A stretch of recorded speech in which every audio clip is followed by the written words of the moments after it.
What is up, everybody? Welcome back to another video. In today's video, we are here with another draft prospect video. We're talking about another quarterback. This is the third quarterback we would have done a video on. And today, we're talking about who I believe could be a sleeper project. So let's get it started. You know, I got to shout out DoseOfDion, man, because it was actually the first time I went live on YouTube. And, you know, guys don't know DoseOfDion. He put out a lot of good content for the Detroit Lions. Welcome everybody to another video. Glad you guys are here. And yes, I'm excited to be back with another draft prospect. I love doing these videos, but this one in particular, I am super excited for because I think I may have found a sleeper project. Now let me explain what sleeper project is. Okay, sleeper, as in I feel like he could potentially fall to day 3, and I think if he does, he could end up being a sleeper. And project, because I don't think he's a quarterback that can start right now. I think he'll definitely need some time to learn. He needs some help. He needs the right situation. But I think if you put those together, which is not easy to ask, but I think if you put those together, he could end up being potentially a solid quarterback in the NFL. And maybe we look back and say, okay, he was a sleeper project and it worked. Finding quarterbacks is one of the most difficult things to do in sports. I mean, just no one seems to crack the code on what it takes to find an NFL quarterback. Every once in a while, an organization will hit on somebody and they'll find one. And they're like, yes, we found it. And then there's still even organizations out there right now that can't find one. And they're just signing different guys every single year. They're drafting guys like, hey, we found it. And then a couple years later, like, no, we didn't. We're going to try again. It's just so difficult. It's so tough to find a quarterback. I mean, your odds are so against you. Even if you have a first-round quarterback taken, odds are it's still not going to work out. That's what's so difficult about finding an NFL quarterback. I don't know if this quarterback will end up working or he won't, but something about him, man, I just got to talk about him. Something about this guy gives me the good vibes that he could become a sleeper project quarterback. Okay, I don't know where I came up with that name. I just thought it sounded kind of cool. So let's just dive right into this. Again, we're trying to keep these videos a little bit shorter, a little bit sweeter. That's what you guys have asked for. So let's just get right into it. We're discussing Kellen Mond.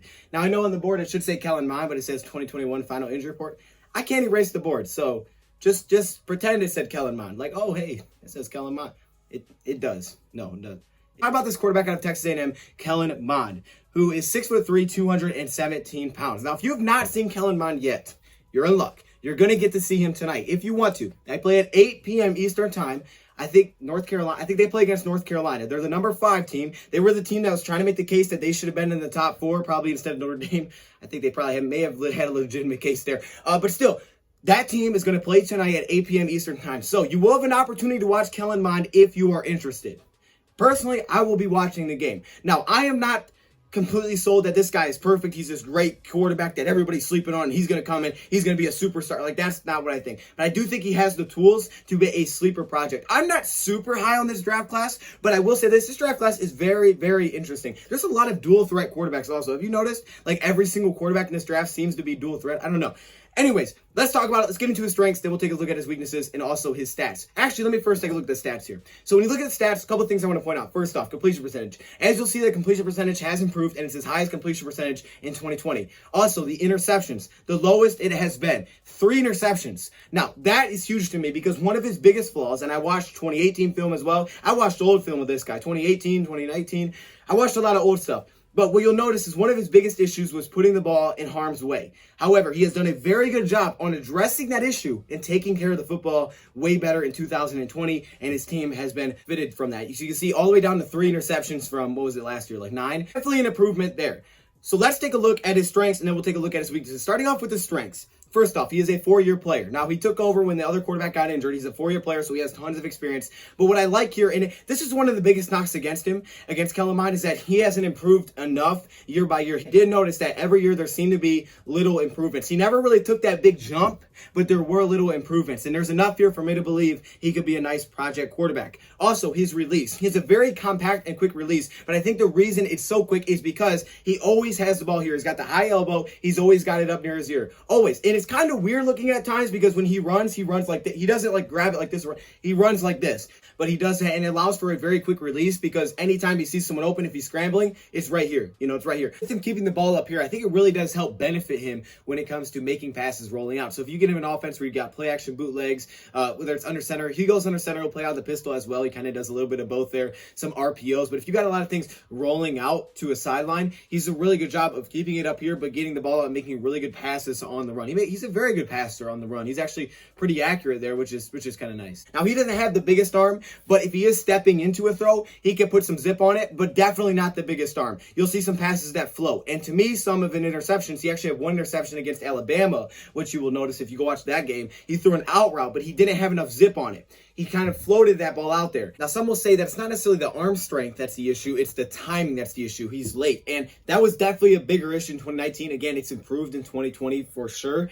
But I think timing goes back to footwork, and footwork is one of the things that he needed to work on in big time, because in 2019, he actually looked more accurate when his feet were just kind of randomly set, like he would set them differently all the time. And I think when your footwork's wrong and it's inconsistent, and that's always different, you're inconsistent on how you're completing passes, right? It's just like you're shooting into basketball, right? You shoot basketball, you shoot it different every time. You're not going to find consistent success there, right? You're not going to find consistent numbers there because it's different every time. Those need to be the same. I think it seemed like this year, a really big step for him was finding that consistency in his footwork. Now, can he throw the ball off balance? Absolutely, because that's what he was basically doing in all the other years. But it's finding that, and I think that really helped him limit his turnovers. Everything kind of was a little bit better this year because I think his footwork got better because he was more consistent there. Before, he was just always different. I think it got much better there, and I think that leads to timing. When your footwork's off, your timing's a little off because, you're doing your drop back. It's a little off with the receiver, and I think that's what happened on the out route. So I think it's a little bit of the arm strength because he doesn't have a rifle, but I also think that shows up because his footwork is a little off. If he had a rocket, maybe you don't necessarily see that stuff. This is the biggest strength I take away, and the one thing that I'm super impressed by. I think he may do this better than anyone I have seen. Any other quarterback. And I've watched a lot of quarterbacks. I've watched Kyle Trask, I've watched Mac Jones, I've watched Brock Purdy, I've watched Zach Wilson, I've watched Justin Fields. I've watched a lot of quarterbacks. All right, not just the games. I watched the film of them for the last couple of days. This guy, to me, does it better than any guy I've watched so far. Standing in the pocket to the very last second, willing to take the hit and try to deliver a strike. He is extremely poised, almost poised to a fault, where sometimes it takes him too long to just panic, because he almost just plays. He slows the game down a little bit. To me, he slows the game down a little bit. He's not freaking out or panicking when pressure's in his face. He can deliver a strike with pressure in his face, deliver a pretty accurate ball, about as accurate as it can be with pressure in face, and he's not afraid to take the hit to make the pass. Basically, what I mean by this is keeping his eyes down the field, keeping his eyes locked down the field, looking for somewhere to throw the football. You see too many times in college, you see too many quarterbacks that are too quick to just take off. Okay, they look, oh, it's not there. Okay, I'm gone. He takes the time. He takes the time to try to go through some progressions, but he keeps his eyes down the field, and he's willing to take a hit. He's willing to have a guy right in his face before he lets the ball go. He doesn't panic. He's very poised. He's still kind of calm under that pressure, but he keeps his eyes down the field. Now, as I mentioned, sometimes he's almost too calm under pressure, and that can be a fault, but we'll get to that on the weaknesses side. He doesn't panic. He doesn't throw the ball straight up in the air. He doesn't take off and try to run. Very good at that. That's the one thing to me he does better than anybody else I've watched so far at the quarterback position that I've definitely taken away. Next up, mobility. Now, not a very good rushing quarterback. He's not a Justin Fields. We've seen Justin Fields run. That guy can run. Not a Trey Lance, even though Trey Lance isn't super fast. He has mobility like almost all the quarterbacks do, but he's not very good at it. He doesn't make a lot of guys miss. He's not extremely fast. He's not running through anybody. But he just has the legs, right? He can get out of the pocket a little bit. Almost like, I don't know, Chase Daniel, right? The guy can get out of the pocket. Chase Daniel ain't running over nobody, but he can get out of the pocket. And they did do some designed runs to him in Texas A&M. May not make a lot of guys miss, and he may not be able to break a lot of tackles because of his size, and he's a little lighter with the 217 frame. You can't question his toughness, man. This 3rd and 4 against Tennessee, I think, really just stuck out to me. It's a 3rd down. He knows he's got to get the first. He can't see the yellow line when he's running, so he's going to do whatever he can to get there, and he just takes it head on. Now, that concerns you a little bit. It's like, hey, don't do that, okay? You're a quarterback, but you can't question his heart, that's for sure. So, some mobility there, but again, it's not like he's going to be a running quarterback, but if you do want a little bit of mobility, at least he adds that. Also, I don't think he's gotten the most help from his teammates. Now, not a bad team. Texas A&M, that's a good team. I think he's gotten solid help there. But in terms of some of the other quarterbacks that you see that are getting a lot of recognition, they got some really good players, and the wide receiver, the offensive line, the running back, tight end position. To me, Kellen Mond doesn't really have that support. I can't tell you how many drop passes or inability to come up with a play where the ball was where it needed to be, but the player just couldn't make a play on the ball. It would get knocked out, it would get thrown out, and it's an incomplete pass. So when you see his completion percentage and you see, okay, well, that's not great for college, to me, I think it's skewed a little bit because he hasn't had those playmakers to make those plays consistently. You see just so many, I mean, you go watch film, you see so many missed opportunities with these receivers and tight ends. Sometimes not great throws, and we'll get into that, definitely, no question about it. But there's also a lot of times where they don't make a play when the play is there to be made. So I don't think he has the best team around him. So I really do think that even adds a little bit more to what he's doing, because I think he's doing a very good job kind of rallying his team together. Before this year, he really didn't make his players better, it seemed. But this year, I feel like he is definitely taking his game to another level in terms of he's helping the players around him, and the players are playing a little bit better around him. And that's why they're the number 5 team in the country, because he's been way better this season. When you play in the SEC, you get competition. It's the best conference for football. I really don't think there's much to debate there. I mean, yes, there's maybe other great teams out of other conferences, right? The Big Ten was Ohio State. They're a great team. But I don't think, in terms of from top to bottom, week in and week out competition level, you're getting anything close to the SEC, right? I just don't think there's anything close to it. Every week you're playing NFL players about as much as you can in the SEC. So the competition is real. He's playing some very legit competition in the conference that he is in. And he's also played against teams like Clemson before. So he's played some of those great teams outside of the SEC. Another thing that I've taken away from his game, and again, we'll get to the weaknesses in a second, is at times you will see him move the defense with his eyes. Not enough quarterbacks I see do this, but this is something at times, a few flashes that I saw with Kellen Mond, is that he would move the linebackers with his eyes, move the cornerbacks with his eyes. He would look one way, he would draw 2 defenders to 1 receiver, and he'd go back and he'd have an open pass. There's certain plays that he will make, and you'll watch him and say, oh my gosh, that is incredible.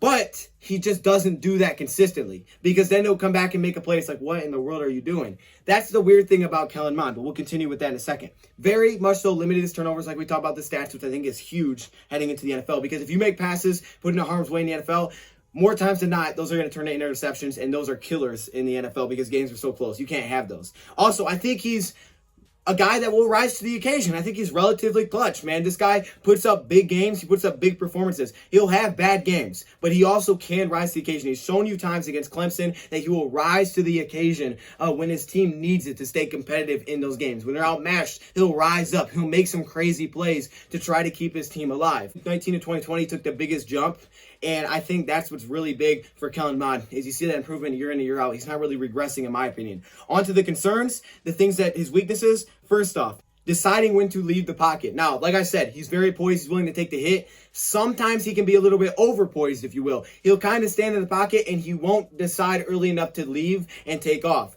Now, this season, he wasn't sacked at all compared to what he was sacked the last couple of years. I mean, the last couple of years, he was taking so many sacks. It was like, dude, you got to get the ball to your hands. This year, again, huge improvements. People don't notice those improvements. People say, oh, wait, hey, look how many yards he's got. He didn't get better. It's not about that. He's limiting his turnovers. He's not taking the sacks like he used to. In 2019, that was a huge issue. The guy would just stand in the pocket for so long, and he would take hits. This year, he's really gotten better with his awareness, his pocket presence, to get outside, to throw the ball away, to just live to play another down instead of taking the loss. So he's found a really good balance there between waiting till the very last second to take the hit and make the throw, but also knowing better when to take off. Still not the best of it, could use some work, but knowing better when to take off. As I mentioned, to me, this is a guy that is super flashy. He will make some deep passes, and you will say to yourself, this is the best, this might be the most accurate quarterback I've seen in college football.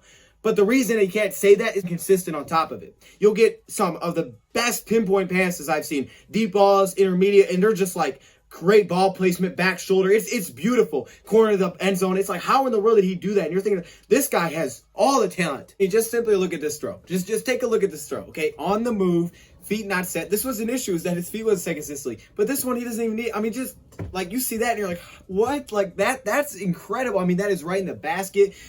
Long throw, right where it needs to be, feet not even set.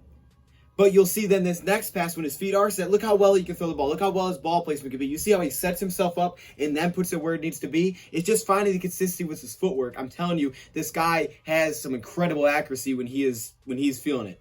But then he'll come back and he'll make some throws that aren't even close. The balls will sail, he'll throw it 15 yards over the player, and you're like, oh man, what happened to the last play? The great thing is about that LSU game, people look at it and say, well, this is just awful. College quarterback has had an awful game this year. Okay, when you're going against competition every week, you have bad games. But the biggest thing about LSU is, one, they didn't get to practice that week because of COVID reasons, so that's huge. But not only that, the next week he came out against Auburn, bounced back, and played a huge game and a must win. One common theme I noticed on those bad passes were the way overthrown. He's just standing there. He's not confident. He's not moving in the pocket. He's just standing there like this. It's almost like he lost confidence in himself. And I think you have confidence. You have a lot of confidence with repetition when you do things over and over and over, and you're confident that you know what you can do on the field. If there was like some moments, I think because of the footwork issues, I think because there's inconsistencies there, is where sometimes he'll lose confidence in himself. Then he starts staring it down, trying to think too much. He just got to let it loose, man. He just got to let it play. But I think, you give him some time to sit behind someone. You work with him on those feet, and you get that thing rolling consistently. He could be a solid quarterback. Beat LSU. It just wasn't pretty. They still beat him. It just wasn't a pretty game. But it's the inconsistent accuracy. He flashes. And when he flashes, you're saying to yourself, this guy could be a first-round pick. Some people are looking at him as a first-round prospect. But is there so much inconsistency there where then you'll see a pass that isn't there? When I'm looking at a project, I'm looking at a guy that at least shows me he has the ability to be special. But the consistency is what lacks there. So what I like about him is I've seen flashes of a special quarterback, but I haven't seen it consistently. I would rather have a guy that flashes that special. That way, if I'm going to take him late, I'd rather have a guy that flashes that special ability to me. Or I'm like, okay, if I can make this more consistent, he could be really good. Than a guy that, okay, he just can't make the throws, but he's consistent. But he just simply can't make that throw. Now, if you're going first round, you don't want a guy that's extremely inconsistent. That's an issue. But like I said, this is to me a later round project pick. This isn't a round one pick, okay? We need to clear that up. This isn't a guy that I'm saying, hey, draft first round, you'll be good to go. No. But if you go in fourth round, fifth round, now you're looking at it as, okay, he doesn't need to start right away. Now in practice, we just got to make him more consistent because he flashes that special ability. It kind of looks like he plays stiff. Like I said, he runs like this. He kind of plays a little stiff. Maybe he could loosen it up a little bit. I don't know. I don't know if that's something that he'll want to work with. Misses, I think, on his deep passes when you'll see him flashes. He was really good at ball placement. But one thing that I think he lacks a little bit, kind of reminds me of Joe Milton, is the touch on deep balls. You'll see some of his deep ball passes that are just too much on a rope. Just too much on the rope. So you gotta float that ball. You gotta loft that ball a little bit. But he'll show you the flashes he can do it because you see some great passes. To me, it's just simply about the inconsistencies of up and down, up and down, up and down. He's working with Jimbo Fisher. So Jimbo Fisher has put out Christian Ponder, E.J. Manuel, Jameis Winston. Winston's probably his best quarterback he's put out. So that concerns me, like, oh no, he can't build a quarterback. And you know what? I'm not gonna hold that against him until I see what he does in the NFL because I'm not gonna hold it against Justin Fields. I haven't held it against Justin Fields saying, well, hey, look, you're from Ohio State, you're automatically going to be garbage. I don't do that, so I got to be fair to him as well. But it is a legitimate concern. I think it's a reason, I think it's something to bring up. And I think you can bring it up is, hey, have they delivered, have they developed a quarterback in the NFL? No, they haven't. It's a concern. It is a concern, but maybe he can be the guy to kind of break that spell. I could see it. So the thing that I like about Kellen Mond the most is the jump that he took from 2019 to 2020. And I know the stats maybe not show it right away, but it's the interceptions. It's the way lower in sacks. It's the pass. You see more consistency. He still needs to get more consistent. I mean, look, he's not the perfect quarterback. If he was super consistent, this guy would be the top pick in the draft, but he's not.